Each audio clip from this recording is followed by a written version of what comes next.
Oh, there's a goal! Welcome to another month gone in the baseball world. The freezing cold has dissipated and the dog days of summer have arrived. As true as the grass grows, the pretenders are being weeded out while the wheat separates itself from the chaff. Unlike April's edition, I'm not going to be recapping every team, but focusing more on the stories of the month. Either you didn't excel or embarrass yourselves. In some cases, it's a good thing. I remember a time when the Yankees were struggling and Giancarlo was hailed as a strikeout king to a crowd of boo-birds. To the rest of baseball's misfortune, the evil empire is once again destroying everything in its path. They have been the crown jewel of the baseball world, led by slugging Aaron Judge and Luis Severino pitching like a god. A few of their cold bats, like Giancarlo, are starting to break out of the slump. It is with a heavy heart that I must say the Yankees are not concerned about their performance anymore. They are hot on the Red Sox tail, who are still admirable in their own right. Admirable to the point of having the best record in the AL. Admirable in having a glut of riches that they were able to swallow Hanley Ramirez's contract by DFAing him. Boston and New York at the top of the AL East. What a shocker. On the other end of the spectrum, Baltimore. There is terrible, and then there is the performance the Orioles are putting on. Let me remind you that this is a team that thought they could compete for a playoff spot this year. The only thing they are competing for is the first overall pick. The pitching, what needs to be said, it's atrocious. Dylan Bundy's performance against the Royals in the middle of the month nearly set records for ineptitude. Manny Machado is simply counting the days down until he is free from this hellhole. Kevin Gossman was repeatedly owned on the base paths by Mookie Betts because of a predictable wind-up. And then there was Chris Davis and his, production. I know that the decline of power hitters is unforgiving, but this is a new level of atrophy. The good news is that the Orioles aren't even halfway into his mega deal. It's good news for the rest of the AL East, so it counts. I would say blow it up, but you should have done that a while ago. With Angelos at the helm, I doubt anything happens. Let's talk about the AL Central for a bit. The whole goddamn division is outright painful to look at. At the top is Cleveland. That part isn't surprising. What is surprising is how they've struggled on the mound. Their bullpen has either been injured or as effective as water on a grease fire. Jason Kipnis has been uncharacteristically cold with the stick this season. They're being carried by Ramirez, Lindor, and starting pitching. Not a good mix for the postseason. In second is Detroit. Yes, Detroit.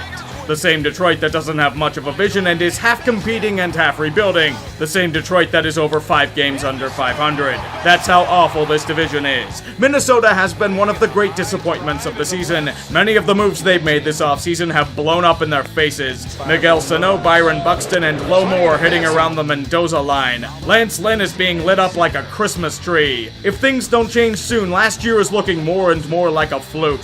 Note that I haven't mentioned 2 of these teams. They are predictably awful. The tanks are rolling on down there. One of the more interesting months in baseball has to go to Seattle. To the surprise of many in their fan base, the Mariners haven't punched them repeatedly in the dick.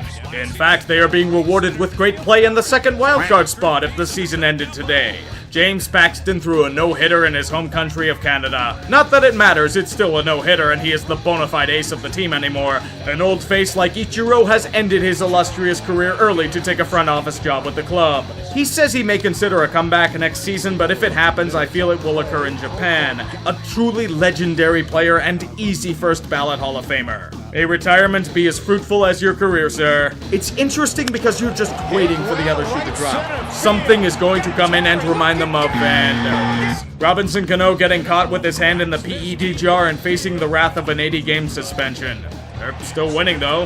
Hopefully the Mariners can keep it up. And hopefully the Astros don't blow them away with their pitching, like everyone else. I do have to give a quick congratulation to Albert Pujols for his 3,000th hit as well. The man may not be what he was in his prime, but it's another accomplishment for what is another surefire Hall of Fame career. Godspeed, sir. Speaking of that, another congratulation to Johnny Venters, who has overcome multiple Tommy John surgeries over the past half a decade to return to the show. In fact, Venters recorded his first save since 2012 with the Tampa Bay Rays. It's a testament to willpower and dedication. It's something that should inspire all of us to push harder and do our best. Even if he doesn't keep at the pace he's at, it's still a great story. I also wish to give much scorn to Roberto Osuna, the studly closer of the Toronto Blue Jays. Or should I say a former closer. You see, our friend Roberto has decided to be a fucking idiot. In an age of #MeToo and leagues cracking down on domestic violence, Osuna impulsively thought it was a good idea to assault his girlfriend. Toronto has been without their closer for almost a month after being placed on leave by MLB until, at minimum, his trial in mid-June. This may be the last time Osuna is seen in a Jays uniform, as Toronto went from one of the surprises in April to falling back to reality as a team past their prime. Go join Jenry Maja in the corner for timeout. On the opposite spectrum of the AL Central, the NL East is loaded. Washington has returned to form and is knocking on the door of the division lead once again. Their starting pitching has been otherworldly so far, with all 5 starters posting a WAR over 1 so far. And then came an exciting debut of one of the top prospects in baseball in Juan Soto. First start, first pitch, first home run. I wouldn't say that's a bad way to begin a career at all. He's been worth the hype in this small sample size. It's the Braves that are at the top so far, though. They've been led by youth, and no one emphasizes this rise more than Ronald Acuna. He has been the piece that the Braves have needed to compete for the division. He has been injured for a spell, and it shows how much they miss him. The Phillies are also lingering around. They have been led by a strong starting pitching core, but do us all a favor and get a real closer. Hector Neris ain't it. He's costing you games, and it may cost you a playoff spot if you don't fix it soon. They can look to the Milwaukee Brewers for help in this regard. The Brew Crew has managed to separate themselves from the pack with several key performances. The one guy in particular I'm going to highlight is at the forefront of the strikeout revolution in baseball, Josh Hader. Remember this name. He's leading all relievers with an ERA around 1, an FIP less than 1, and is averaging a whopping 18 strikeouts per 9 innings. There are instances of him having 6, even 8 strikeout saves. The whole Brewer bullpen has been solid, but Hader has been on a completely different playing field. Who knows if he keeps this up, but the dude should be a surefire all-star at this rate. Right?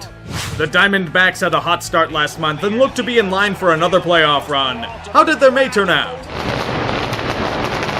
One time I praise a team for doing well and they turn around and do that. Figures. Okay, well, how are the Dodgers holding up? This is punishment for Game 7 of the World Series, isn't it? You're gonna get your shit together anytime soon? Oh, well, you managed to show up. And Clayton Kershaw is here to stay, right? Or deal with nagging issues for Kershaw, that too. At least you got that combined to no hitter. God damn, the NL West is ridiculously tight. Hey fatty, don't you dare forget about the glory of the Mets in this video. The apple is rotting in the outfield once again with another disappointing month for the orange and blue. Do you remember this sound? It's the glorious sound of baseball at Citi Field. In fact, we finally freed ourselves of that nincompoop Matt Harvey. He's been banished to the tank of Cincinnati in return for a catcher with a lengthy injury history. The bullpen is collapsing again. The status quo is back, but it doesn't end there. We are the rightful victors of Lol Cow of the Month. Mickey Callaway, our methodical, detail-oriented manager, was playing those tanking Reds one day this month. Surely an easy victory, but then you realize these are the Mets. Callaway accidentally gave the umpire the wrong lineup card. New York batted out of order, and Asdrubal Cabrera was robbed of a ground rule double because of this metting. Those Reds, they won the game in extra innings. What a glorious dumpster fire of a team we are. In fact, the stadium is celebrating their demise as well. Mr. Met is sure to hang himself on an extra tight noose this time around. Remember, folks, we still aren't the Knicks. Fans, please welcome back to the mound White Sox pitcher, number 43, Danny Farquhar.